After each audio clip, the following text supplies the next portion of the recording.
আজকে আমি এমন একটা রেসিপি দেখাবো যেটা অনেকে খেতে খুব ভালোবাসে, আবার অনেকে পছন্দ করে না।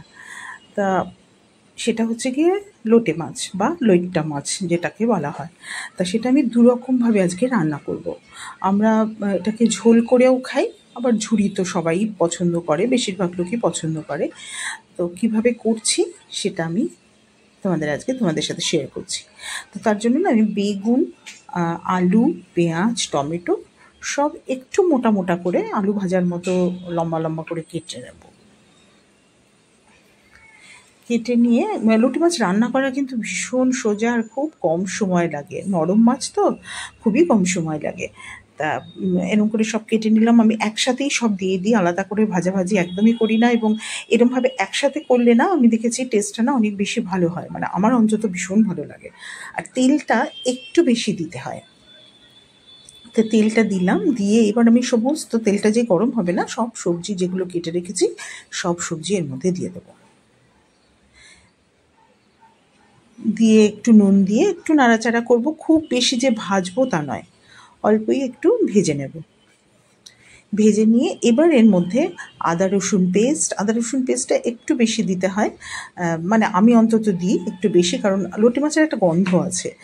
আদা রসুন পেস্টটা দিয়ে সেই গন্ধটা খানিকটা নষ্ট হয়। তা আদা রসুন পেস্ট দিলাম। তারপরে দেব লঙ্কা গুঁড়ো। এটা একটু ঝাল ঝাল না হলে ভালো লাগে না। লোটে মাছ একটু ঝাল হলেই বেশি ভালো লাগে, সেই জন্য একটু কাঁচা লঙ্কা তো দিয়েইছি, প্লাস লঙ্কা গুঁড়োটাও একটু বেশি করে দেবো। আর জিরে ধনেটা নামমাত্র, খুব বেশি দিতে হয় না, অল্প অল্প। হ্যাঁ, আর হচ্ছে কি হলুদ, এই তো মশলা সব কিছু দিয়ে একটু নাড়াচাড়া করে নেব। লঙ্কাটা যে যেরম ঝাল খাও দেবে, তবে একটু ঝাল হলেই এটা বেশি ভালো লাগে। বেশি একটু নাড়িয়ে চাড়িয়ে এবার মাছগুলোকে দিয়ে দেব। মাছগুলোকে দিয়ে এর মধ্যে কিন্তু কোনো জল দেব না। মাছগুলোকে দিয়ে আবার একটু নাড়াচাড়া করে, ভালো করে নাড়াচাড়া করে আমি এটাকে ঢাকা দিয়ে সেদ্ধ হতে বসিয়ে দেবো। বাস, আমার কিন্তু কাজ শেষ। লোটে মাছ রান্না করা হয়ে গেল। কারণ এটা কিন্তু আর নাড়াচাড়া করা যাবে না। যতক্ষণ এই কাঁচা অবস্থায় আছে, যতক্ষণ এটা একটু শক্ত আছে, ততক্ষণই যা নাড়াচাড়া করা।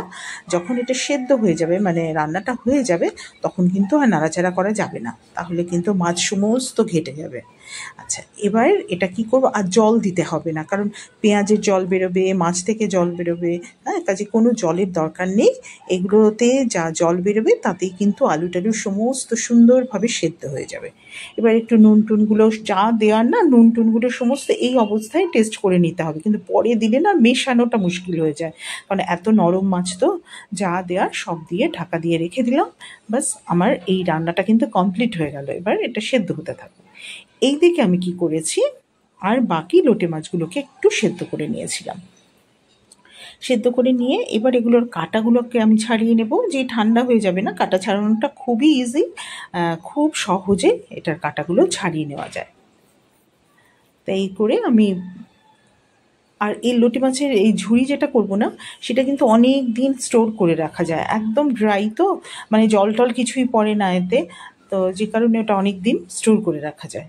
আচ্ছা, এইটা মাছ ছাড়াতে ছাড়াতে আমার কিন্তু এদিকে লোটে মাছের ঝোলটা হয়ে গেছে। এবার আমি কি করব, এর মধ্যে বেশ আলুটা সেদ্ধ হয়েছে কিনা একটু দেখে নেব, নিয়ে বেশ খানিকটা ধনে পাতা এর মধ্যে আমি দিয়ে দেব। দিয়ে এটাকে এবার নামিয়ে নেব।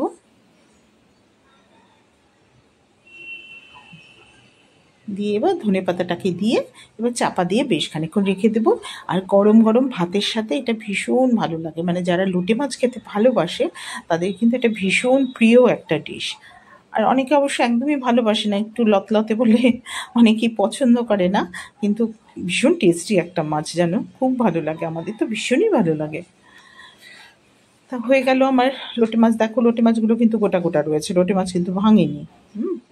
এরকম করে রেখে দিলাম। এবার চলো এবার ঝুড়িটা তৈরি করে ফেলি। আচ্ছা, এবার আমার তো ওই মাছের কাঁটাগুলো বেছে নিয়েছি, বাকিগুলো অনেকগুলোই মাছ নিয়েছিলাম, আমি 2 কেজি মাছ এনেছিলাম। তো খানিকটা মাছ রান্না করেছি, ঝোল করেছি, আর এখানে প্রায় 1.5 কেজির মতো মাছ রয়েছে, যেটা আমি ঝুড়ি করছি। তো এবার কি করব, এর জন্য, এই ঝুড়ির জন্য কি লাগবে বলো তো, বেশ খানিকটা পেঁয়াজটা কিন্তু অনেকটাই দিতে হয়। হ্যাঁ, পেঁয়াজটাতেই এটা টেস্ট হয়। যে কারণে বেশ খানিকটা পেঁয়াজ কুচি করে নিতে হবে। কুচি করা হয়ে গেলে আর আদা রসুন তো পেস্ট করাই রয়েছে আমার, কড়াতে একটু তেল বসিয়ে দেবো। কড়াতে কিন্তু এখানেও কিন্তু একটু তেলটা বেশি দিতে হয়, কারণ প্রায় 1.5 কেজির মতো মাছ। এটা তেলটা না টেনে নেয় মাছটা, কাজে একটু তেল বেশি করেই দিতে হয়। এবার তার মধ্যে সমস্ত পেঁয়াজটা দিয়ে দেবো, আদা রসুন পেস্ট দেবো, লঙ্কা, কাঁচা লঙ্কা, লঙ্কার গুঁড়ো, তারপরে হলুদ গুঁড়ো, জিরে, ধনে সব এর মধ্যে দিয়ে দেবো, মাছটাও এর মধ্যে দিয়ে দেবো।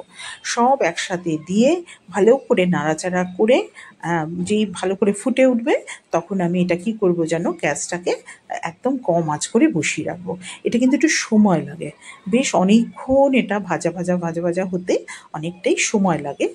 তাই এরমভাবে একদম কড়ার মধ্যে কম আঁচ করে ফেলে রেখে দিয়ে অন্যান্য কাজ করো, মানে এটা নিজের মনে হতে থাকুক। এটার মানে মাঝে মাঝে একটু নাড়িয়ে দিতে হবে, বাস এইটুকুনিই কাজ। মাঝে মাঝে একটু নাড়িয়ে দিয়ে আস্তে আস্তে এটাকে শুকিয়ে ফেলতে হবে। আমার সব মশলা, নুন সব দেওয়া হয়ে গেছে।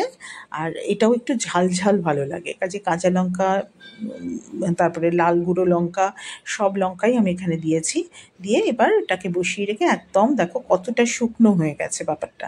হ্যাঁ, যদি আরও ড্রাই খেতে চাও আরও শুকনো করতে পারো। হ্যাঁ, করে এবার বেশ খানিকটা ধনেপাতা দিয়ে এটাকেও নামিয়ে নেব। ব্যাস, আমার 2 রকমের লোটে মাছ তৈরি হয়ে গেল।